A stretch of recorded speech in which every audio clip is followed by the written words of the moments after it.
Mi hijo murió hace 15 años en un accidente devastador. Lo vi en el ataúd, sentí su piel fría y arrojé tierra en su sepultura. Pero anoche, a las 3:27 de la madrugada, mi celular sonó. Su nombre parpadeó en la pantalla, y cuando contesté, oí su voz confusa preguntando: «Mamá, ¿dónde estoy? Todo está oscuro aquí». ¿Cómo puede seguir latiendo tu corazón cuando escuchas la voz de alguien que enterraste? Pero antes de seguir, verifica si ya estás suscrito al canal y escribe en los comentarios: ¿desde dónde estás viendo este video? Nos encanta saber hasta dónde están llegando nuestras historias. Me llamo Isabel, y por 15 años viví con un agujero en el pecho donde antes existía mi corazón. Mi hijo, Santiago, tenía solo 17 años cuando murió en un accidente de motocicleta. Un conductor ebrio se pasó la luz roja en una noche de lluvia y lo golpeó de lleno. En ese momento, mis rodillas flaquearon cuando el teléfono sonó a las 23:42. Era el hospital. ¿Señora Isabel Soto? ¿Madre de Santiago Soto? Esa pregunta ya contenía toda la respuesta que no quería escuchar. Dicen que existe un instinto materno que nos avisa cuando algo terrible le sucede a nuestros hijos. En ese momento, incluso antes de que la doctora terminara la frase, yo ya lo sabía. Era como si un hilo invisible que siempre me conectó a Santiago se hubiera cortado abruptamente. El velorio fue un borrón. Recuerdo estar sentada al lado del ataúd, incapaz de llorar, observando el rostro de mi muchacho. Parecía que estaba durmiendo, excepto por el tono grisáceo de la piel y el maquillaje pesado que intentaba disimular los moretones. Pasé la noche entera acariciando su mano helada, esperando inútilmente que sus dedos se cerraran alrededor de los míos, como lo hacían cuando era pequeño y necesitaba protección. En el cementerio arrojé una rosa blanca sobre el ataúd mientras lo bajaban a la sepultura. El sonido de la tierra cayendo sobre la madera fue el momento en que la realidad finalmente me golpeó como un tren. Mi hijo estaba muerto. Nunca más oiría su risa ni sentiría su abrazo. Nunca lo vería graduarse, casarse o tener hijos. Todo lo que quedaba de 17 años de vida eran fotografías, ropa con su olor y recuerdos que se desvanecerían con el tiempo. El padre de Santiago no lo soportó. 6 meses después del funeral, Javier pidió el divorcio. Dijo que no podía mirarme sin recordar al hijo que perdimos. Tal vez tenía razón. Yo tampoco podía mirarlo sin sentir que faltaba alguien entre nosotros. Nuestro matrimonio de 20 años terminó con una firma en papeles fríos, otra muerte para sumar a mi colección de pérdidas.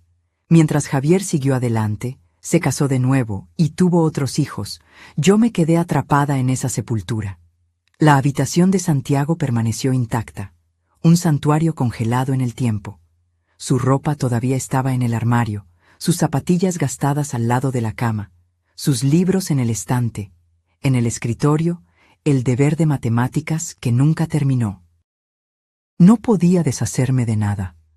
Cada objeto parecía contener un pedazo de él que me rehusaba a perder. Todos los domingos, sin falta, visitaba su tumba con flores frescas. Limpiaba la lápida, arrancaba la maleza y conversaba con él como si pudiera oírme. Le contaba sobre la semana, las pequeñas cosas que pasaban, las noticias del mundo. A veces llevaba un libro y leía en voz alta, porque a Santiago siempre le gustó cuando le leía antes de dormir. Deberías seguir adelante, me decía la gente, como si fuera simple dejar atrás al hijo que creció dentro de mi vientre, como si hubiera un plazo para el luto de una madre. Intenté terapia, grupos de apoyo, antidepresivos. Nada curó esa herida. Aprendí solo a convivir con el dolor, a llevarlo como una compañera constante. Por 15 años mantuve el número del celular de Santiago activo. Pagaba la cuenta todos los meses, solo para poder llamar de vez en cuando y escuchar el mensaje de voz con su voz adolescente. «Hola, llamaste a Santiago. Deja mensaje que te devuelvo la llamada. Gracias». Aquellos segundos de audio eran como un portal a un mundo donde él todavía existía, donde su voz aún vibraba en el aire. Tal vez era locura, pero era mi manera de mantenerlo vivo. La gente siguió adelante. Sus amigos se graduaron, se casaron y tuvieron hijos. El mundo siguió girando sin Santiago en él. Yo seguí respirando, trabajando como maestra de primaria, existiendo en un limbo entre la vida y la muerte. No estaba realmente viva, solo existiendo por inercia, cumpliendo los días hasta que pudiera reunirme con mi hijo nuevamente. Fue entonces cuando sucedió. Un miércoles, 14 de agosto, 15 años después del accidente. Eran exactamente las 3:27 de la mañana cuando mi celular sonó, sacándome de un sueño inquieto. En la oscuridad del cuarto, el brillo de la pantalla iluminó el nombre que jamás esperaba ver. Santiago. No, Santiago, no atender, como yo había renombrado el contacto años atrás, cuando a veces llamaba al número solo para escuchar el mensaje de voz. Era solo Santiago, como si alguien hubiera restaurado el contacto original. Mi corazón se disparó, golpeando contra las costillas como un animal enjaulado. Mis manos temblaban tanto que casi dejo caer el teléfono. No podía ser real. Debía ser un sueño, un error, alguna falla técnica. O tal vez finalmente la cordura me había abandonado del todo, después de años conviviendo con el fantasma de la pérdida. El teléfono siguió sonando, implacable. 5, 6 tonos. En el séptimo, algo dentro de mí se rompió. Contesté. Por varios segundos solo oí una respiración, lenta, insegura, humana. «¿Aló?», susurré, mi voz fallando. Más silencio. Y entonces, «¿Mamá?». La voz era la de él. No había forma de confundirse. La misma entonación, la misma manera de arrastrar levemente la A de mamá. «Mamá, ¿dónde estoy? Todo está oscuro aquí». El aire se congeló en mis pulmones. Las paredes del cuarto parecieron contraerse a mi alrededor. Aquello no podía estar sucediendo. «¿Santiago?». Fue solo lo que pude decir, mientras mi cuerpo entero temblaba. «Sí, soy yo. Yo. No sé dónde estoy. No puedo ver nada. Tengo frío». ¿Qué me pasó? Encendí la lámpara al lado de la cama con dedos temblorosos, como si la luz pudiera disipar aquella locura. Mi mente disparaba en 1000 direcciones diferentes. Podía ser una broma cruel, alguien que había robado su número, una alucinación auditiva causada por medicamentos y noches de insomnio. Pero aquella voz la reconocería en cualquier lugar. «Santiago, ¿eres tú mismo?», pregunté, lágrimas resbalando por mi rostro. ¿Cómo es posible? «No sé, mamá». Su voz sonaba distante, confusa. Recuerdo el accidente, recuerdo la lluvia, las luces del auto viniendo en mi dirección. Luego, nada, solo oscuridad. Y ahora estoy aquí, pero no sé dónde es aquí. No puedo ver nada. Siento como si estuviera atrapado. Un sollozo escapó de mi garganta.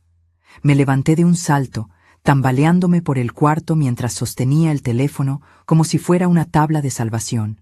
«Santiago, tú moriste. Hace 15 años. Yo te enterré». Silencio del otro lado.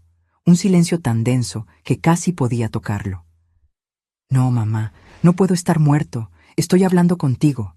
Estoy pensando. Estoy sintiendo. Solo no puedo moverme. Todo está apretado a mi alrededor». Sentí un escalofrío recorrer mi espalda. Apretado, como un ataúd. Dios mío, ¿sería posible? ¿Un error en el hospital? ¿Alguien declarado muerto prematuramente? Las historias de personas enterradas vivas poblaron mi mente en un torbellino de horror. Pero no, era imposible. Lo vi en el velorio, toqué su piel fría. Fue enterrado hace 15 años. No podría estar vivo después de tanto tiempo. «¿Dónde estás ahora?», pregunté, intentando mantener la voz estable. «¿Qué ves a tu alrededor?». «Nada. Está completamente oscuro. Siento madera, Estoy acostado en algo duro. Hay un olor extraño a tierra y moho. Mamá, tengo miedo. Mi sangre se congeló en las venas. Estaba describiendo un ataúd. ¿Cómo podría saber eso? ¿Cómo podría estar consciente después de 15 años? Cálmate, mi hijo.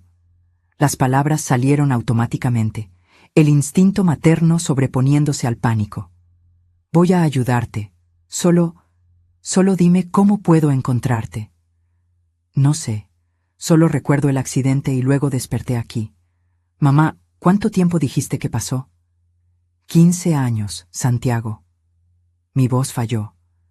Tú moriste en 2010. Oí su respiración acelerar, transformándose en sollozos de desesperación. No puede ser. No puede. Yo tengo 17 años. ¿Cómo puedo haber perdido 15 años de mi vida? Me agarré a la cómoda para no caer. La situación era absurda, imposible, y aún así estaba sucediendo. La voz de mi hijo muerto, sonaba por el teléfono con la misma claridad de cuando estaba vivo. Santiago, voy a buscarte, ¿de acuerdo? Voy a encontrar una manera.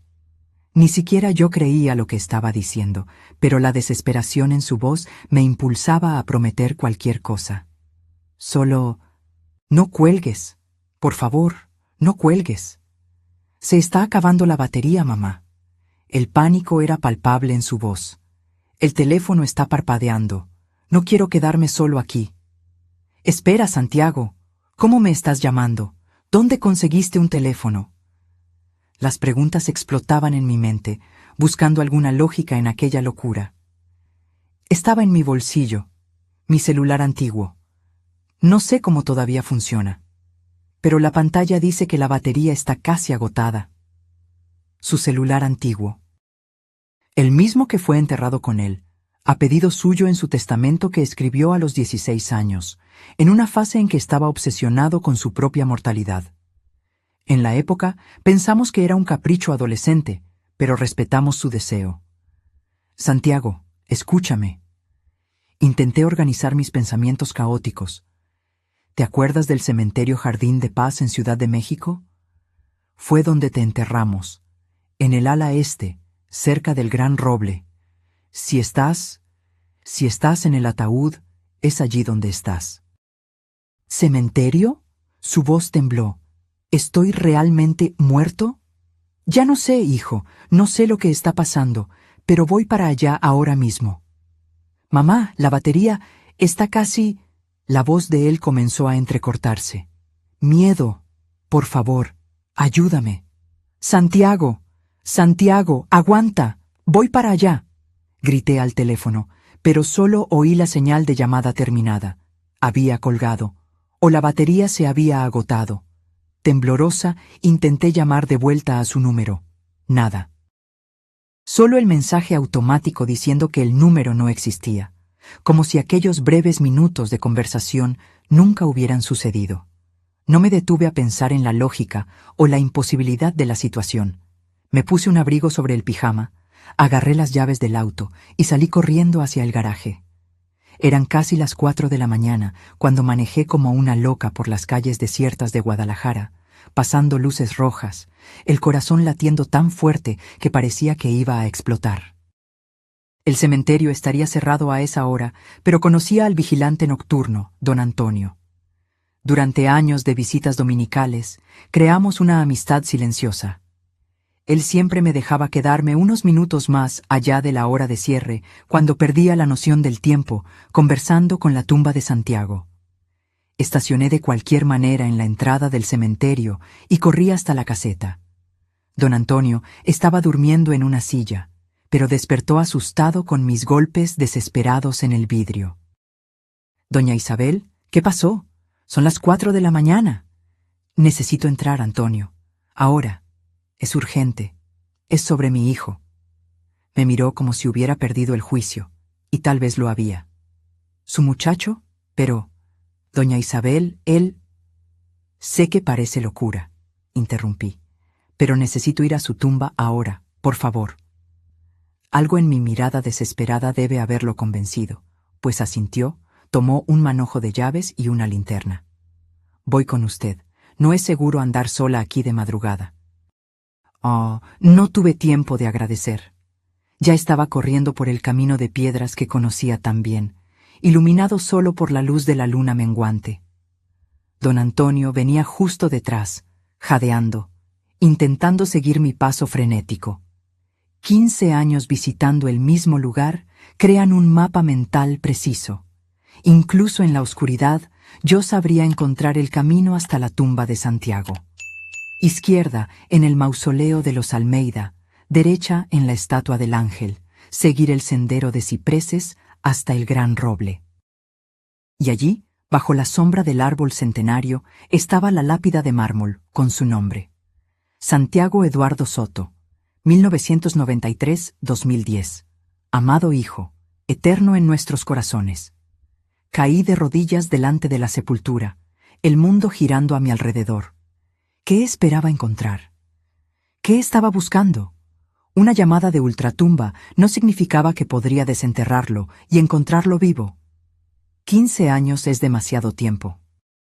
Incluso si hubiera algún error, incluso si hubiera sido enterrado vivo, pensamiento que me causaba escalofríos de horror, no habría manera de sobrevivir tanto tiempo bajo tierra. Doña Isabel, don Antonio se acercó preocupado. ¿Se encuentra bien? No respondí. Mis ojos se fijaron en la tierra sobre la sepultura, tierra firme, intacta, cubierta por una alfombra de césped bien cuidado que yo misma planté años atrás. Ninguna señal de perturbación. Nada que indicara que alguien o algo hubiera salido de allí. Me llamó Antonio, murmuré, sin desviar la mirada de la sepultura. Mi Santiago me llamó, hace menos de media hora. El vigilante puso la mano en mi hombro, su voz gentil. Doña Isabel, usted tuvo una pesadilla. Sucede, cuando perdemos a alguien que amamos. No fue un sueño, grité apartando su mano. Yo estaba despierta, contesté el teléfono. ¡Era su voz! Comencé a raspar el césped con las uñas, intentando cavar, arrancar la tierra con las manos desnudas. Una locura, lo sabía. Una tumba tiene casi 2 metros de profundidad. Jamás conseguiría llegar al ataúd de esa manera. Pero la razón me había abandonado en el momento en que oí la voz de mi hijo en el teléfono. Doña Isabel, por favor. Don Antonio agarró mis muñecas, impidiéndome continuar aquella tentativa inútil. Usted se va a lastimar. Esto no es normal. Y me derrumbé en lágrimas, ensuciando el rostro con la tierra de mis manos. Dijo que está oscuro, dijo que está atrapado. Tiene miedo, Antonio. Sollozó incontrolablemente. ¿Cómo puedo dejarlo así? ¿Cómo? El vigilante me ayudó a levantarme, sosteniéndome mientras yo temblaba. Voy a llevarla a casa. Está muy alterada. Mañana todo se verá diferente. Pero yo sabía que no lo estaría. Nada sería como antes después de esa llamada. Si no podía desenterrar a mi hijo con mis propias manos, necesitaba encontrar otra manera de entender lo que estaba sucediendo. Su celular, murmuré mientras don Antonio me guiaba fuera del cementerio. Estaba con él en el ataúd. ¿Cómo podría funcionar después de tantos años? ¿Cómo podría tener batería? ¿Cómo podría tener señal? El vigilante no respondió, probablemente pensando que yo deliraba. Y tal vez lo estaba. Tal vez la soledad y el luto habían corroído finalmente lo que restaba de mi cordura, y yo estaba alucinando, creando una realidad alternativa donde mi hijo aún podía contactarme de alguna forma. Volví a casa en un estado de estupor, los ojos fijos en la carretera oscura frente a mí. Don Antonio insistió en seguirme con su auto hasta asegurarse de que yo había entrado en casa a salvo. Le prometí que intentaría descansar, que llamaría a mi médica por la mañana. Mentiras piadosas para calmar a un hombre bueno que se preocupaba por mí. Tan pronto como cerré la puerta, corrí al teléfono e intenté llamar nuevamente al número de Santiago. Nada, el mismo mensaje de que el número no existía. Intenté 10, 20 veces más. siempre con el mismo resultado. Me senté en la cocina, temblando, intentando ordenar mis pensamientos. Necesitaba ayuda. Necesitaba a alguien que creyera en mí, o al menos que fingiera creer mientras yo descubría lo que estaba sucediendo. Javier, el padre de Santiago. Si había alguien que podría entender, sería él. Incluso con nuestra relación deteriorada después del divorcio, compartíamos el amor por el hijo. Miré el reloj. 5:12 de la mañana. Demasiado temprano para una llamada normal, pero esto había dejado de ser una situación normal. Marqué su número, que aún sabía de memoria incluso después de tantos años. Después de 4 tonos, oí su voz adormilada. «Isabel, ¿eres tú? ¿Pasó algo?» «Javier». Mi voz tembló. «Necesito contarte algo. Va a parecer locura, pero necesito que me escuches». Le conté todo. La llamada, la voz de Santiago, el teléfono en el ataúd, mi ida desesperada al cementerio. Esperé que me interrumpiera, que me llamara loca, que sugiriera internamiento psiquiátrico. Pero Javier solo escuchó en silencio, respirando pesadamente al otro lado de la línea. Cuando terminé, hubo un largo momento de silencio. «¿Me crees?», pregunté finalmente, la voz pequeña e insegura. «No sé qué creer, Isabel». Su voz sonaba extrañamente controlada. «Pero sé que no inventarías algo así, no sobre Santiago. Necesito tu ayuda, necesito entender lo que está pasando. ¿Qué quieres hacer?» «Exhumar el cuerpo». Las palabras salieron antes de que pudiera pensar. «Necesito asegurarme, Javier. Necesito ver lo que está allí abajo». Más silencio. Luego, «Sabes que eso es casi imposible, ¿no? Necesitamos autorización judicial. Va a tomar tiempo. E incluso si lo conseguimos, Isabel, 15 años. No habrá mucho que ver». «Lo sé, pero necesito intentarlo. Si existe la menor posibilidad de que haya ocurrido algún error». «Estaré allí en 1 hora», dijo sorprendiéndome. «Hablaremos personalmente». Colgué el teléfono y me quedé sentada en la oscuridad de la cocina, inmóvil, intentando procesar todo lo que había sucedido en aquella madrugada surrealista. Parte de mí quería creer que fue solo un sueño vivido, que me dormí en el sofá y mi mente me jugó una broma cruel. Pero sabía que no era verdad. La llamada había sido real. La voz era la de Santiago. Mi hijo estaba intentando contactarme desde algún lugar entre la vida y la muerte. Javier llegó en menos de 1 hora, el cabello canoso despeinado, ojeras profundas bajo los ojos. Cuando abrí la puerta, vi al mismo hombre que había sido mi marido por 20 años, ahora más viejo, con líneas de expresión más profundas, pero sus ojos tenían la misma mirada, los ojos de Santiago, que había heredado de su padre. «Estás horrible», dijo, intentando suavizar la tensión con humor. «Tú tampoco estás en tu mejor momento», respondí, dejándolo entrar. Nos sentamos en la sala, el silencio pesado entre nosotros. Hacía años que no estábamos así, frente a frente, solos. Nuestros raros encuentros después del divorcio siempre sucedieron en lugares públicos, muchas veces con su nueva esposa e hijos presentes. «Cuéntame de nuevo, cada detalle», pidió él, inclinándose hacia adelante con los codos apoyados en las rodillas. Repetí toda la historia, añadiendo detalles que había olvidado la primera vez. El tono exacto de la voz de Santiago, su respiración entrecortada, la descripción de la oscuridad y del espacio apretado. «El celular», interrumpió Javier. «¿Dijiste que él tiene el celular en el ataúd?» «Sí, ¿no te acuerdas? Fue uno de los pedidos en su testamento». Javier asintió lentamente. «Recuerdo. Aquella fase extraña cuando escribió lo que quería si moría. Pensamos que era solo una fase de adolescente. No imaginábamos que él realmente moriría tan temprano», completé. «Un Nokia antiguo, ¿no era? De esos indestructibles». «Sí», concordé, recordando el teléfono azul que Santiago adoraba.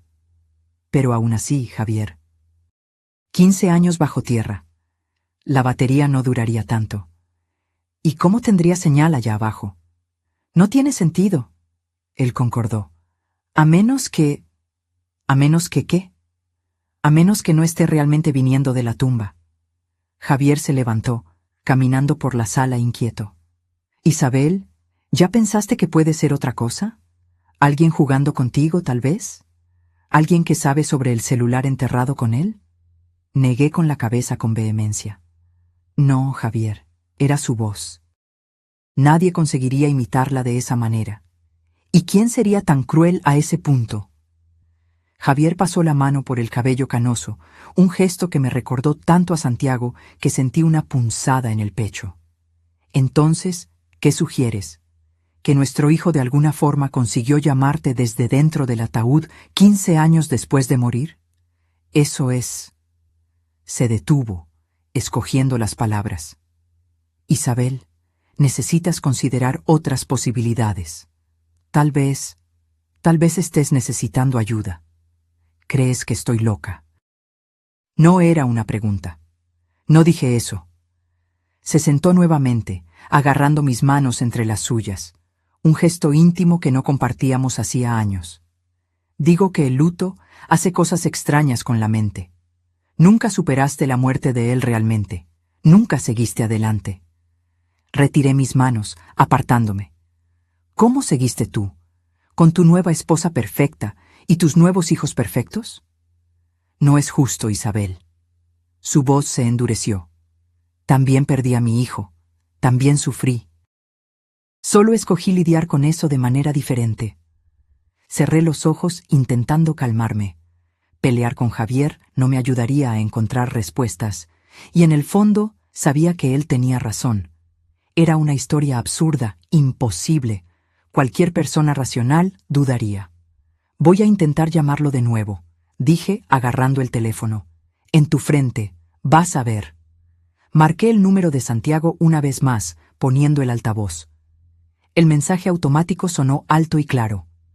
El número que usted marcó no existe. ¿Ves?, dijo Javier gentilmente. Isabel, yo... El teléfono en mi mano comenzó a vibrar, interrumpiéndolo. En la pantalla, el nombre de Santiago parpadeó nuevamente. ¡Es él!, grité casi tirando el aparato. ¿Estás viendo? ¿Estás viendo? El rostro de Javier palideció. Él estaba viendo. No había forma de negarlo. Con las manos temblorosas, contesté la llamada y puse el altavoz. ¿Santiago? Llamé, la voz apenas saliendo. Mamá. La voz de él sonó distante, entrecortada, como si la conexión estuviera mala. Mamá, conseguí cargar un poco el celular. Hay una luz ahora. Javier llevó la mano a la boca, los ojos abiertos de shock. Él estaba escuchando la misma voz que yo. Santiago, llamé más fuerte. Tu padre está aquí conmigo, estamos en altavoz. ¿Papá? La voz de él pareció más alerta. ¿Papá? ¿Eres tú? Javier tragó saliva, lágrimas en los ojos. Sí, hijo, soy yo. ¿Qué me está pasando? ¿Por qué están diciendo que estoy muerto? Yo recuerdo el accidente, pero luego... Todo es confuso. Miré a Javier sin saber qué decir. ¿Cómo explicarle a alguien que está muerto hace 15 años? Santiago. Javier tomó la iniciativa, la voz embargada. Dijiste que hay una luz ahora. ¿Qué estás viendo? Hay un tipo de linterna aquí. Estaba en el bolsillo de mi abrigo junto con el celular. No sé cómo todavía funciona, pero puedo ver un poco ahora. Estoy en una caja de madera. Es pequeña. Apenas puedo moverme. Sentí la sangre congelarse en las venas. Estaba describiendo el ataúd. ¿Qué más ves?, preguntó Javier, agarrando mi mano con fuerza. Hay un forro de tela, blanco, y estoy usando... Espera, no es mi ropa, es un traje. Nunca tuve un traje así. La ropa del funeral. El traje que compramos para que fuera enterrado. Javier y yo intercambiamos miradas de horror. Santiago, mi voz tembló. Intenta empujar la tapa. Ve si puedes abrirla. Oímos sonidos de esfuerzo, gemidos. No puedo. Está muy pesado. Parece que hay algo encima. Tierra, tal vez. Javier tomó el teléfono de mi mano, acercándolo más a su rostro. Santiago, escúchame. Necesitamos entender lo que está pasando. ¿Cuánto tiempo llevas consciente ahí? No sé. La voz de él sonaba frustrada. Es como si acabara de despertar de un sueño largo y confuso. Recuerdo partes de mi vida, de la escuela, de los amigos, de ustedes. Pero hay muchas cosas borrosas. Es como si hubiera dormido por mucho tiempo. ¿Y el accidente? ¿Qué recuerdas? Estaba lloviendo. Volviendo de la casa de Juliana. La moto patinó en la curva. Vi los faros viniendo en mi dirección, muy rápido. Luego, dolor. Mucho dolor. Y entonces, nada. Hasta despertar aquí, en la oscuridad. La descripción coincidía exactamente con lo que sabíamos del accidente. Los informes policiales, los testimonios de los testigos. Santiago, llamé, tomando el teléfono de vuelta. ¿Cuál es la última fecha que recuerdas? 10 de marzo de 2010, un miércoles. Tenía examen de física al día siguiente. Javier y yo nos miramos nuevamente. 10 de marzo de 2010, el día del accidente. Exactamente 15 años atrás. ¿Y recuerdas? Dudé, sin saber cómo preguntar. ¿Recuerdas haber muerto? Silencio del otro lado. Apenas su respiración irregular. No sé. Su voz era casi un susurro ahora. Recuerdo el dolor, luego una sensación de flotar, como si estuviera siendo jalado hacia arriba. Luces brillantes, voces que no reconocí. Y luego, oscuridad, hasta despertar aquí. Mamá, papá, ¿estoy de verdad muerto? ¿Cómo responder a eso? ¿Cómo decirle a tu propio hijo que sí, murió, fue velado, llorado, enterrado? Santiago. Javier asumió, evitándome responder. Algo muy extraño está pasando. Necesitamos investigar. ¿Crees que puedas mantener contacto con nosotros? ¿Cuánta batería todavía tiene el celular? Un 30%, creo. No sé cómo todavía está funcionando después de... ¿Cuánto tiempo dijeron? 15 años, respondí, la voz fallando. Hoy es 2025, hijo. Dios mío. Él parecía estar intentando absorber la información. Entonces yo tendría 32 años ahora. Es tan extraño pensarlo. Parece que fue ayer que estaba en la escuela. Para él, realmente lo había sido. El tiempo se había detenido en el momento del impacto que le quitó la vida. 15 años en un abrir y cerrar de ojos. Santiago, dijo Javier, asumiendo un tono más práctico. Necesitamos encontrar una forma de verificar todo esto, de entender lo que está pasando. Dijiste que tienes una linterna. ¿Puedes buscar a tu alrededor, ver si hay algo más contigo en el ataúd? Voy a intentarlo. Oímos sonidos de movimiento, restringido por el espacio pequeño. Hay algunas flores secas. Un rosario. ¿Un sobre? ¿Un sobre? Pregunté sorprendida. ¿Qué tipo de sobre? Parece una carta. Tiene mi nombre escrito en ella. La letra es tuya, mamá. La carta. Lo había olvidado completamente. La noche antes del funeral, escribí una carta de despedida para Santiago y pedí que la pusieran en el ataúd con él. Un último mensaje para mi hijo. Palabras que no tuve oportunidad de decir mientras él estaba vivo. ¿Puedes abrirla?, pregunté, recordándome el contenido íntimo y doloroso de aquella carta escrita en el auge de la desesperación. Sí, la estoy abriendo. Mi querido Santiago. Él comenzó a leer en voz alta.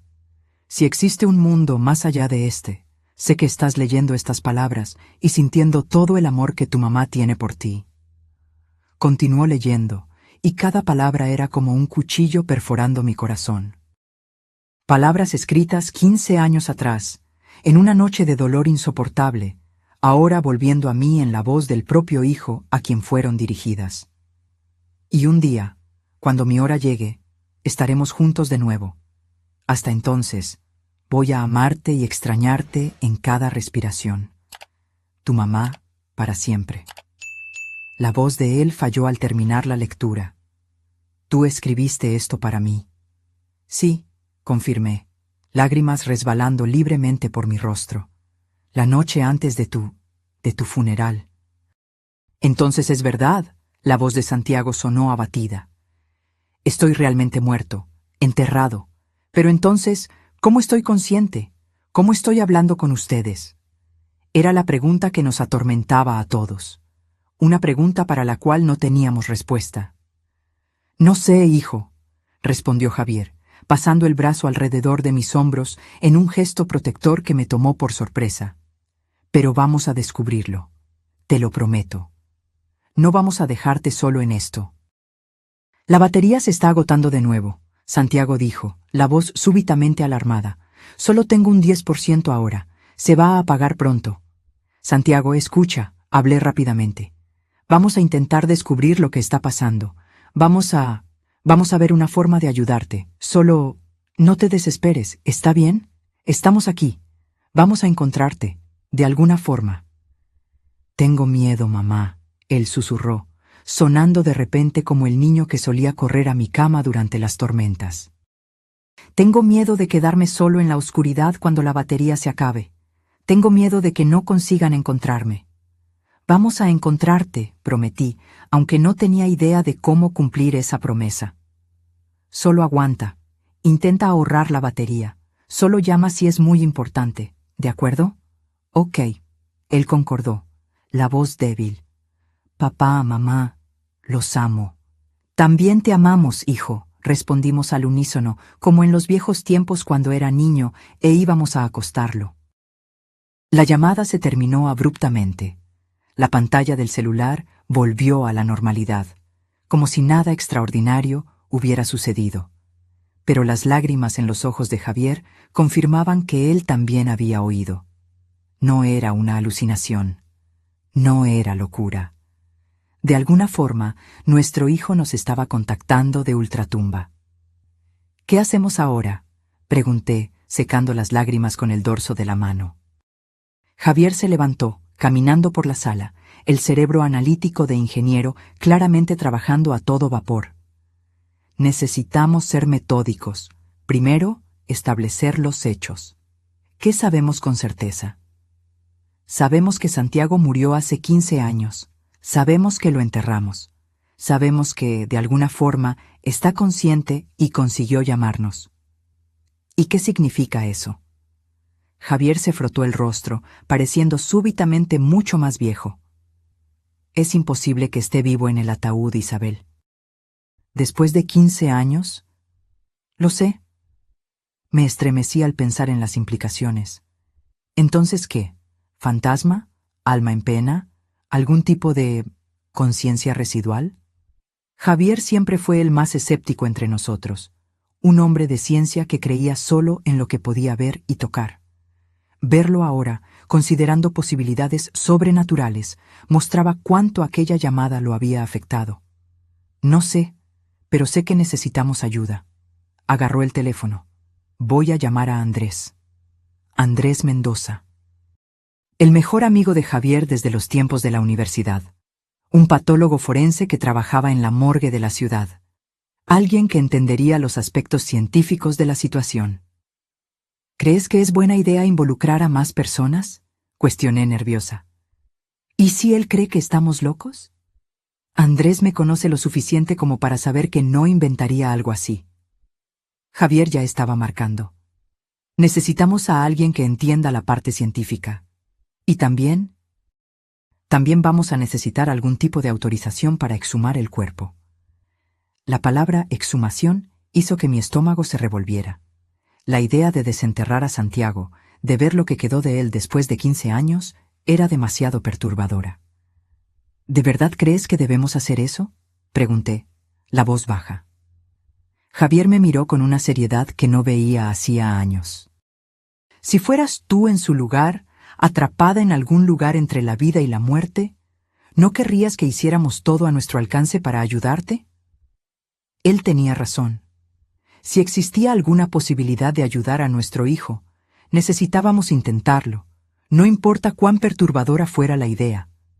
Andrés salió poco después, prometiendo iniciar inmediatamente el proceso para la autorización de exhumación. Javier decidió quedarse conmigo, instalándose en el sofá de la sala. Era extraño tenerlo nuevamente en la casa que compartimos por tantos años, la casa donde criamos a nuestro hijo, la casa que él abandonó cuando el luto se volvió insoportable. La noche cayó, trayendo consigo una oscuridad que parecía más densa, más opresiva de lo normal. Ninguno de nosotros conseguía dormir. Nos quedamos en la sala, Javier en el sofá, yo en el sillón, el silencio pesado entre nosotros, roto solo por el ruido ocasional de la ciudad afuera. «Todavía guardas sus cosas, ¿no es así?», Javier preguntó súbitamente, mirando hacia el pasillo que llevaba al cuarto de Santiago. «Sí», admití. «No cambié nada». Él asintió, sin juicio. «¿Puedo ver?». Lo guié por el pasillo hasta el cuarto que permaneció intacto por 15 años. Abrí la puerta lentamente, como si temiera despertar a alguien. El olor a moho y tiempo detenido nos recibió. Las cortinas estaban cerradas, pero encendí la luz, revelando el santuario que había construido para mi hijo. La cama aún hecha con la manta de Batman que él adoraba, incluso siendo cosa de niños para un adolescente de 17 años. El escritorio con los libros escolares apilados, un deber de matemáticas inacabado en el cuaderno abierto, pósteres de bandas de rock en las paredes, un par de zapatillas gastadas al lado de la cama, la guitarra en la esquina, cubierta de polvo, silenciada por el tiempo. Javier se quedó parado en la puerta, absorbiendo todo. Vi sus manos temblar levemente. «Tú me acusaste de seguir adelante demasiado rápido», dijo bajito. «Tal vez tengas razón, pero tal vez sea porque no conseguí hacer esto. No conseguí preservar las memorias como tú hiciste». Caminó lentamente por el cuarto, tocando los objetos con reverencia. Se detuvo delante del estante de trofeos, natación, ajedrez, competencias científicas. Santiago siempre fue un muchacho brillante, destinado a grandes cosas. Una vida interrumpida bruscamente antes de que pudiera florecer completamente. «Mira esto». Javier agarró un pequeño cuaderno negro de un cajón entreabierto del escritorio. Su diario. Mi corazón se aceleró. Nunca tuve el valor de leerlo. Yo tampoco. Sostuvo el cuaderno con cuidado, como si fuera un artefacto precioso. «Tal vez deberíamos, ahora, tal vez haya algo aquí que pueda ayudarnos a entender». Nos sentamos en la cama de Santiago, lado a lado, el diario entre nosotros. Con dedos temblorosos, Javier abrió en la primera página. 10 de enero de 2010, leyó en voz alta. «Tuve aquel sueño de nuevo, el del accidente, tan real que desperté sudando frío. En el sueño, estoy conduciendo mi moto en la lluvia. Veo los faros acercándose. Siento el impacto. Luego, floto sobre todo, observando mi propio cuerpo roto en el asfalto. Es aterrador, pero también extrañamente pacífico. Intercambiamos miradas alarmadas. La descripción del sueño correspondía exactamente al accidente que le quitaría la vida 2 meses después. Un escalofrío recorrió mi espalda. Javier continuó leyendo, volteando las páginas con cuidado. Las entradas describían el cotidiano de un adolescente normal. Exámenes, amigos, la chica que le gustaba, peleas con los padres. Pero había algo más, algo perturbador que se repetía en varias entradas. Sueños sobre su propia muerte, siempre el mismo escenario, siempre la misma sensación de estar observando desde afuera. 1 de marzo de 2010. Javier leyó, su voz embargada. Solo 10 días antes del accidente. El sueño se volvió más intenso. Esta vez vi el funeral. Vi a mamá llorando sobre mi ataúd. Vi a papá intentando ser fuerte, pero desmoronándose cuando pensó que nadie estaba mirando. Vi a mis amigos parados en círculo, sin saber qué decir. Es tan vívido que empiezo a preguntarme si son realmente sueños o algo más. ¿Premoniciones? ¿Avisos? Tengo miedo, pero también curioso. Mi respiración falló. Santiago había soñado con su propia muerte, con su propio funeral. semanas antes de que sucediera. Él sabía, murmuré, aturdida. De alguna forma, él sabía lo que iba a pasar. Javier volteó a la última entrada. Era del 10 de marzo de 2010, el día del accidente. Hoy es el día. No sé cómo estoy tan seguro, pero lo estoy. El sueño de anoche fue tan real que todavía puedo sentir el impacto, el metal rasgando mi piel, los huesos rompiéndose. Debería estar aterrado, pero extrañamente no lo estoy.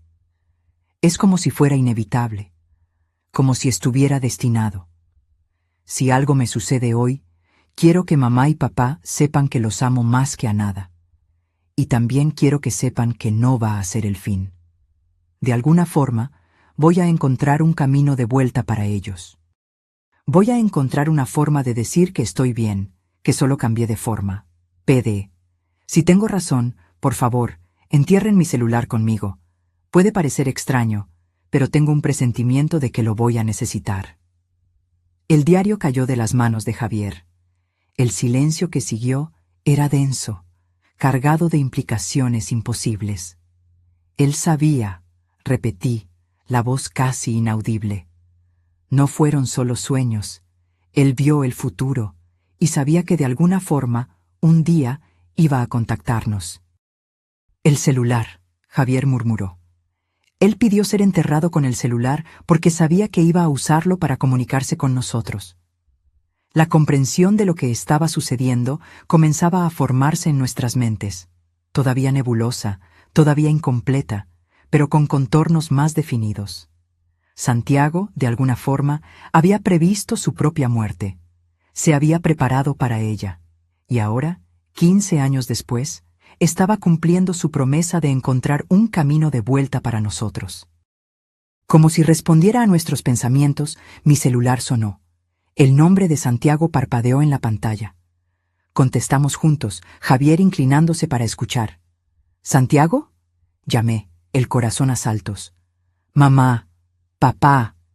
La voz de él sonó diferente ahora, más firme, más segura. Ustedes están en mi cuarto, ¿verdad? Acaban de leer mi diario. Me quedé paralizada de shock. ¿Cómo sabes eso? Puedo verlos, él respondió calmadamente. No sé cómo explicarlo. Es como si estuviera en dos lugares al mismo tiempo. Todavía estoy aquí, en la oscuridad, pero también puedo observar, como en los sueños que yo tenía. Javier tomó el teléfono, los ojos abiertos de shock. Santiago, ¿estás diciendo que puedes vernos ahora? ¿En este momento? Sí. Mamá está usando aquella blusa azul que le di en el Día de las Madres hace muchos años. Tú estás sosteniendo mi trofeo de natación del campeonato estatal. Era verdad. Javier acababa de agarrar el trofeo del estante mientras hablábamos. No había forma de que Santiago supiera eso a menos que pudiera realmente vernos. Dios mío, susurró Javier. Esto es aterrador, lo sé, Santiago completó. Para mí también lo es. Estoy aprendiendo a controlar esto. Al principio era solo oscuridad, pero ahora es como si pudiera proyectar mi conciencia hacia afuera, ver cosas, oír cosas. ¿Puedes ver a otras personas además de nosotros? Pregunté, intentando comprender el alcance de esa habilidad imposible. Sí. Consigo ver a Andrés en la comisaría ahora, llenando formularios. Están tramitando la exhumación, ¿no es así? Un escalofrío recorrió mi espalda. ¿Cómo sabía sobre Andrés? ¿Cómo sabía sobre la exhumación? Santiago, ¿qué te está pasando? Preguntó Javier, la voz temblorosa. ¿Estás muerto? ¿Vivo? ¿Qué? Hubo una pausa antes de la respuesta. No sé exactamente. Mi cuerpo está aquí, pero no está vivo, en el sentido normal. Está preservado, de alguna forma, como si el tiempo se hubiera detenido para él, pero mi conciencia está en otro lugar, en muchos lugares, al mismo tiempo. Esto es imposible, murmuró Javier, el ingeniero racional luchando contra las evidencias sobrenaturales. Muchas cosas son imposibles hasta que suceden, respondió Santiago. Mamá siempre decía eso, ¿recuerdas? Era verdad. Era una de mis frases favoritas cuando Santiago era niño y decía que algo era imposible. Hijo, pregunté, intentando encontrar sentido a todo aquello. ¿Por qué ahora? ¿Por qué esperar 15 años para contactarnos? No esperé. Su voz sonó casi sorprendida. Para mí, fue como despertar de un sueño largo. No me di cuenta de que tanto tiempo había pasado, pero ahora que estoy despierto, puedo sentir el tiempo de otra forma. Puedo ver lo que perdí. Puedo ver cómo ustedes sufrieron. Y puedo ver que tal vez yo pueda volver. ¿Volver? Javier y yo hablamos al unísono. ¿Qué significa eso? No estoy seguro, admitió Santiago, pero sé que necesito que abran la tumba. Necesito que me saquen de allí. Hay algo que necesita ser hecho. Algo que no consigo explicar todavía. Como un instinto. Javier y yo nos miramos, asustados y esperanzados al mismo tiempo. La idea de Santiago, volviendo de alguna forma, era tan imposible como maravillosa. Estamos intentándolo, hijo, garantizó Javier. Andrés está cuidando el papeleo para la exhumación, pero puede tardar días, tal vez una semana. Es demasiado tarde, respondió la voz de Santiago urgente. La conexión se está fortaleciendo, pero es temporal. Siento que hay una ventana de oportunidad. Si la perdemos, puede que no consiga volver. ¿Cuánto tiempo tenemos?, pregunté, la desesperación creciendo. 3 días, tal vez menos. Es difícil de explicar, pero puedo sentirlo. Como una marea que sube y baja. Estoy en el auge ahora, pero pronto comenzará a disminuir. Javier se levantó, determinado. Voy a hablar con Andrés. Vamos a acelerar el proceso. Si no conseguimos la autorización a tiempo... Él no completó la frase, pero entendí lo que quería decir. Haríamos lo que fuera necesario, legal o no. Hay otra cosa, Santiago continuó, su voz súbitamente seria. No estoy solo aquí. Hay otros como yo, personas atrapadas entre mundos. Algunos están confusos, asustados, otros están enojados. No todos tienen buenas intenciones. Un escalofrío recorrió mi espalda. ¿Qué quieres decir? Algunos quieren volver por motivos equivocados. Venganza, obsesión, poder. Si encuentran un camino de vuelta, como estoy intentando hacer, sería peligroso, concluyó Javier, el rostro grave. Mucho. Estoy intentando retenerlos, bloquear el camino, pero me estoy cansando. No sé por cuánto tiempo más podré. La implicación era clara y terrible. Nuestro hijo no estaba solo intentando encontrar un camino de vuelta para nosotros. Estaba sirviendo como algún tipo de guardián, impidiendo que otros espíritus con intenciones sombrías escaparan. ¿Cómo podemos ayudar?, pregunté, la determinación sustituyendo el miedo. Solo sáquenme de allí, respondió. El resto puedo intentar resolverlo cuando estemos reunidos de alguna forma. La llamada comenzó a fallar, la voz de Santiago entrecortada por estática. Estoy perdiendo conexión, batería agotándose. ¡Santiago!, grité al teléfono. ¡Aguanta! Vamos a buscarte. Sé que lo harán. Su voz era solo un susurro ahora. Los amo, mucho. Y entonces, silencio. La llamada había caído. Javier ya estaba con el teléfono en la mano, llamando a Andrés. Hablaba rápido, urgente, explicando la necesidad de acelerar el proceso. Yo lo observaba, una nueva determinación creciendo dentro de mí. Si la burocracia no funcionaba a tiempo, nosotros mismos tomaríamos providencias. Las próximas 24 horas fueron una carrera contra el tiempo. Andrés usó toda su influencia en la morgue y en el departamento de policía para acelerar la autorización. Javier movilizó a antiguos colegas de trabajo, algunos con conexiones políticas. Yo permanecí en casa, esperando nuevas llamadas de Santiago, el teléfono siempre al alcance, el volumen al máximo. Él no llamó de nuevo ese día, ni al día siguiente. La ansiedad crecía a cada hora que pasaba. Andrés nos garantizó que la autorización saldría en 48 horas. Rápido para los estándares burocráticos, pero aún así, potencialmente demasiado tarde de acuerdo con el aviso de Santiago. En la mañana del tercer día, Javier y Andrés llegaron con noticias. La autorización sale esta tarde, explicó Andrés, el rostro cansado de quien no dormía hacía días. Programaron la exhumación para mañana temprano. Es demasiado tarde, respondí, recordando el aviso de Santiago. Dijo 3 días, a lo sumo. Hoy es el tercer día. Javier y Andrés intercambiaron miradas significativas. Tenemos un plan alternativo. Javier habló bajo, como si temiera ser oído. No es legal, pero... El vigilante del cementerio, completó Andrés. Don Antonio. Él concordó en dejarnos entrar esta noche, después del cierre. Traerá el equipo necesario.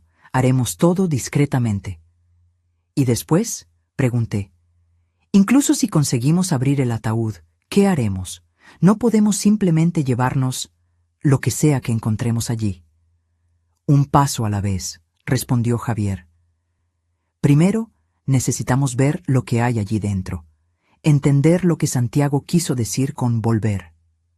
Pasamos el día en un estado de ansiedad contenida, preparándonos para la noche. Andrés trajo ropa oscura para todos, linternas, herramientas.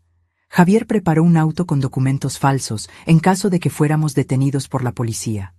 Yo empaqué comida, agua, mantas, actuando más por instinto materno que por lógica. A las 22 horas, el cementerio ya estaba cerrado hacía una hora. Condujimos en silencio hasta allí, cada uno perdido en sus propios pensamientos. Don Antonio nos esperaba en el portón trasero, el rostro sombrío pero determinado. Tengo todo listo, dijo bajito. Las herramientas están escondidas cerca de la tumba. Nadie viene aquí a esta hora, pero necesitamos ser rápidos y silenciosos. El cementerio de noche era un lugar completamente diferente. Las sombras parecían moverse entre las tumbas y el silencio era roto solo por el ocasional ulular de un búho o el susurro de las hojas al viento. Seguimos a don Antonio por caminos laterales, evitando los senderos principales donde la luz de la luna nos hacía más visibles. La tumba de Santiago, bajo el gran roble, parecía esperarnos. Al lado de él, escondida bajo arbustos, estaba una pala hidráulica pequeña, el tipo usado para obras menores en espacios restringidos. La conseguí prestada del equipo de mantenimiento, explicó don Antonio. Nos ahorrará horas de trabajo manual. Andrés y Javier se pusieron inmediatamente a trabajar, operando la pequeña máquina con cuidado para minimizar el ruido. El suelo sobre la tumba de Santiago era compacto después de 15 años, pero la máquina cortaba a través de él con eficiencia sorprendente. Yo me quedé de guardia, los ojos atentos a cualquier movimiento, los oídos agudos para cualquier sonido que no perteneciera a la noche. Mi celular estaba en el bolsillo, silencioso pero listo para cualquier nuevo intento de contacto de Santiago. Después de casi una hora de trabajo, la pala hidráulica golpeó algo sólido. El sonido de la máquina contra madera hizo que mi corazón saltara. El ataúd. Apagando la máquina, anunció Javier en un susurro. Ahora necesitamos trabajar con las manos. Los 3 hombres agarraron palas manuales y comenzaron a limpiar cuidadosamente la tierra alrededor del ataúd, revelando sus contornos. Me acerqué, incapaz de quedarme alejada en aquel momento crucial. El ataúd de madera oscura todavía parecía en buen estado, protegido por la tierra seca. «Es un buen ataúd», murmuró don Antonio. «Madera tratada, sellado contra la humedad. Explica por qué está tan bien preservado». Cuando finalmente limpiaron suficiente tierra para exponer toda la tapa, Javier y Andrés se posicionaron de cada lado. «¿Listos?», preguntó Javier, mirándonos a cada uno de nosotros. Asentí, incapaz de hablar. Andrés respiró hondo, preparándose para lo que sea que encontráramos. Don Antonio hizo la señal de la cruz. Juntos, los 2 hombres levantaron la tapa del ataúd. El olor que escapó no era el de descomposición que temíamos, sino un olor extraño, casi medicinal. Una luz suave, azulada, emanaba de dentro, iluminando los rostros sorprendidos de los hombres. Me empujé entre ellos para ver. Nada podría haberme preparado para la visión que me aguardaba. Santiago estaba allí, su cuerpo perfectamente preservado como si hubiera sido sepultado ayer. No había señales de descomposición, ninguna señal de los 15 años que pasaron. Su rostro parecía dormido, sereno. Vestía el mismo traje oscuro del funeral, las manos cruzadas sobre el pecho. Bajo ellas, brillando con aquella luz azulada extraña, estaba su celular antiguo. «Dios mío», murmuró Andrés, el científico en él luchando por comprender lo imposible delante de sus ojos. «Esto no puede ser real. Debería haber solo huesos». Javier extendió la mano temblando, tocando el rostro de nuestro hijo. Él está tibio, no frío como un cadáver, ni caliente como una persona viva, simplemente tibio. La visión era tan surrealista, tan fuera de cualquier lógica o ciencia conocida, que por un momento ninguno de nosotros consiguió moverse. Era como si el tiempo hubiera sido suspendido dentro de aquel ataúd, preservando a Santiago exactamente como era el día de su funeral. Lentamente me moví hacia adelante y toqué su rostro. La piel estaba firme, elástica, como la de una persona viva, pero no había pulso, no había respiración visible. Apenas aquella extraña temperatura intermedia, ni viva ni muerta. «El celular», señalé, «está brillando». Era verdad. El pequeño Nokia azul bajo sus manos emitía aquella luz sobrenatural que iluminaba el interior del ataúd. Cuando me incliné para tocarlo, la pantalla se encendió por cuenta propia, exhibiendo un mensaje. «Sácame de aquí. Llévame a casa. Tengo poco tiempo». No dudamos. Javier y Andrés, con la ayuda de don Antonio, removieron cuidadosamente el cuerpo de Santiago del ataúd. Estaba más ligero de lo que debería, como si la materia de su cuerpo hubiera sido parcialmente sustituida por algo menos denso, menos físico. Juntos, envolvimos a Santiago en la manta que yo había traído y lo cargamos de vuelta al auto. El celular en su mano continuaba brillando, ahora pulsando como un corazón, el ritmo acelerando a medida que nos alejábamos del cementerio. Nadie habló durante el trayecto. ¿Qué podríamos decir delante de algo tan más allá de nuestra comprensión? Decidimos llevarlo a mi casa, la casa donde él creció, el último lugar donde vivió. Parecía lo correcto. Andrés y don Antonio nos ayudaron a cargarlo hacia adentro, colocándolo gentilmente en su propia cama, en el cuarto que había permanecido intacto por 15 años. «Nunca vi nada parecido en toda mi carrera», murmuró Andrés, aún examinando el cuerpo inmóvil de Santiago. «No hay señales vitales convencionales, pero tampoco hay rigidez cadavérica o cualquier señal de descomposición. Es como si estuviera en un estado completamente diferente de la materia». El celular en la mano de Santiago parpadeó nuevamente, exhibiendo un nuevo mensaje. Agua, luz del sol, música. Nos miramos confusos hasta que comprendí.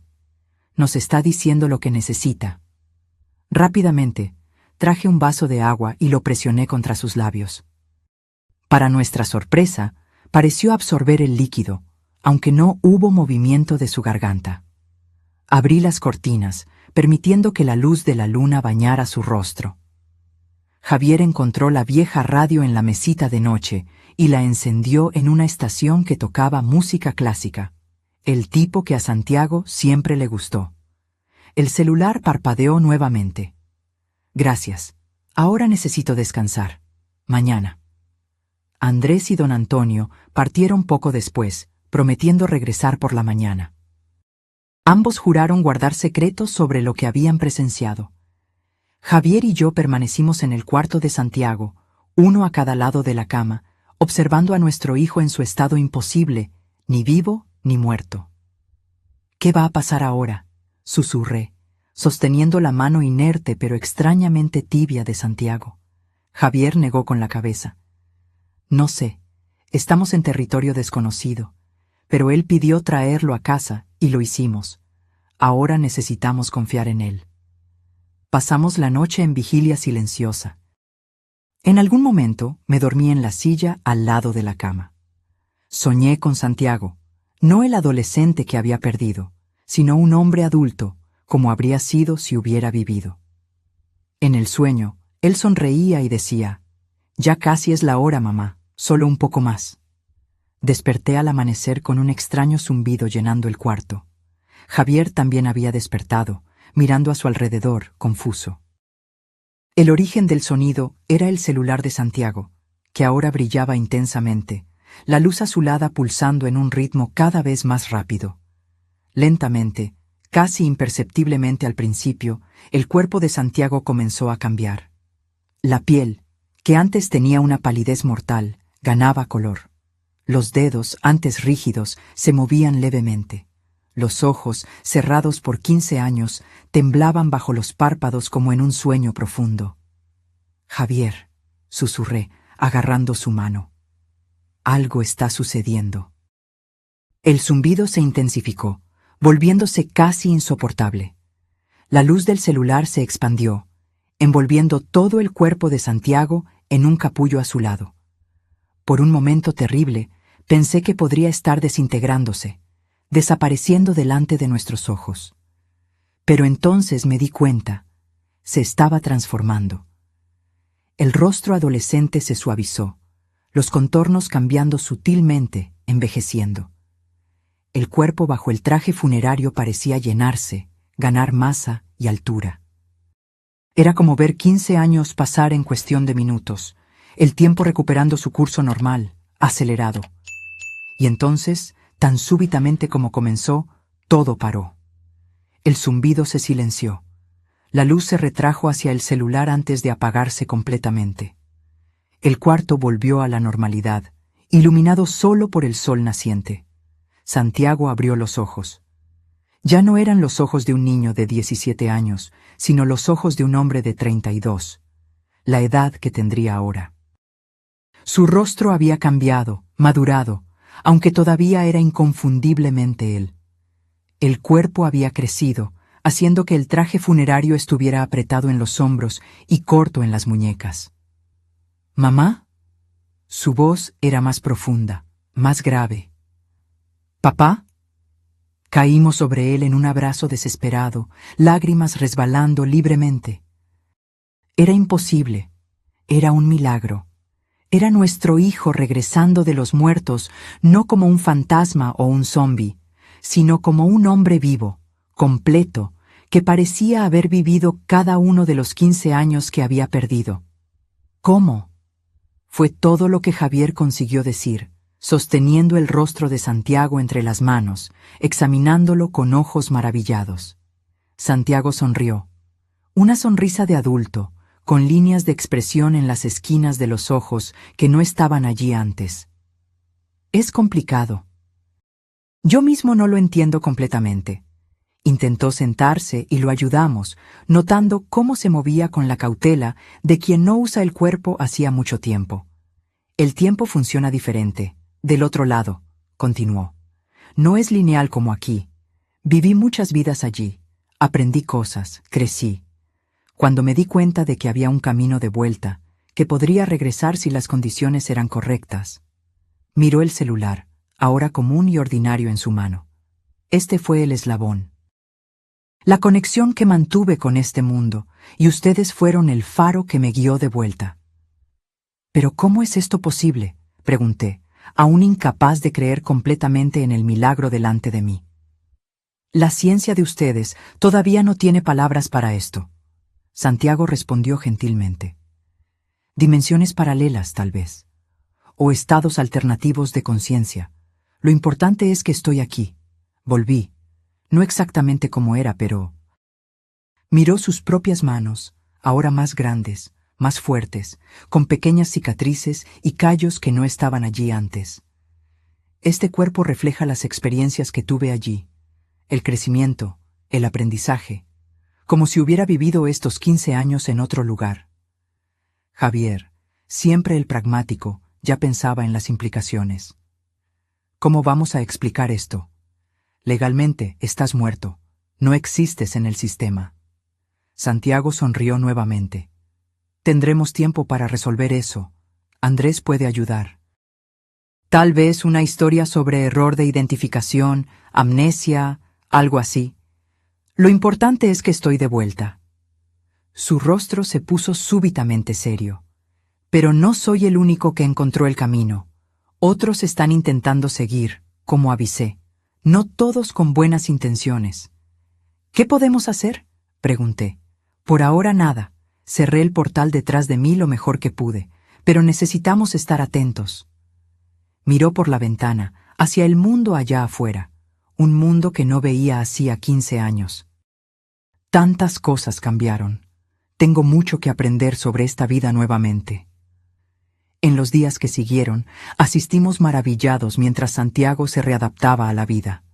Su cuerpo funcionaba perfectamente, aunque a veces parecía torpe, como si estuviera aprendiendo a usar músculos hacía mucho tiempo adormecidos.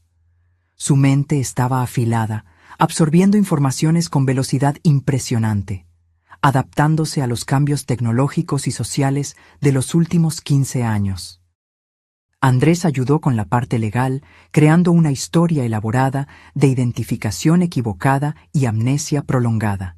No era perfecta, pero con sus conexiones y un poco de manipulación de registros, consiguió establecer una nueva identidad para Santiago.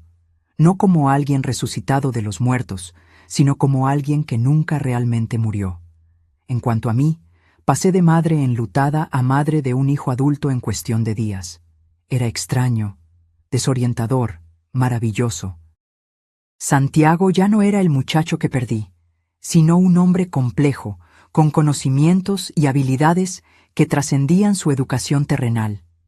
A veces lo encontraba mirando hacia el horizonte con una expresión distante, como si estuviera viendo cosas que ninguno de nosotros podría comprender. En esos momentos me daba cuenta de que parte de él todavía estaba conectada al otro lado, al lugar misterioso donde su conciencia había residido por 15 años. Una noche, sentados en el porche observando las estrellas, le pregunté si extrañaba aquel lugar. A veces, admitió, era pacífico allí, de cierta forma, sin limitaciones físicas, sin el peso del tiempo lineal, pero faltaba algo esencial. ¿Qué?, pregunté. Él sonrió, aquel sonrisa que era al mismo tiempo familiar y nueva. Esto, humanidad, conexión. La belleza de estar vivo, con todas sus imperfecciones y desafíos. Vale la pena estar aquí, incluso sabiendo que un día tendré que partir nuevamente. Sostuve su mano, más grande, más fuerte, más callosa que la mano del muchacho que enterré, pero aún así, inconfundiblemente la mano de mi hijo. Cuando ese día llegue, estaré lista para dejarte ir, prometí. Esta vez, sabré que no es un adiós para siempre. Santiago asintió, sus ojos reflejando la sabiduría de alguien que vivió entre mundos. Nunca es un adiós para siempre, mamá, solo un hasta pronto. Enterré a mi hijo hace 15 años, visité su tumba religiosamente cada domingo, mantuve su cuarto intacto como un santuario a su memoria. Y entonces, en una noche común, mi teléfono sonó con una llamada del más allá. Hoy, él está sentado a mi lado, no como el muchacho que perdí, sino como el hombre que se convirtió en otro plano de existencia. La muerte, aprendí, no es el fin de la historia. A veces, es solo el comienzo de una nueva y extraordinaria jornada. Ahora, si te gustó esta historia, haz clic en suscribirte y dime en los comentarios, ¿qué parte te dejó con la boca abierta? Y no olvides hacerte miembro para tener acceso a videos exclusivos que no publico aquí. Te espero allí.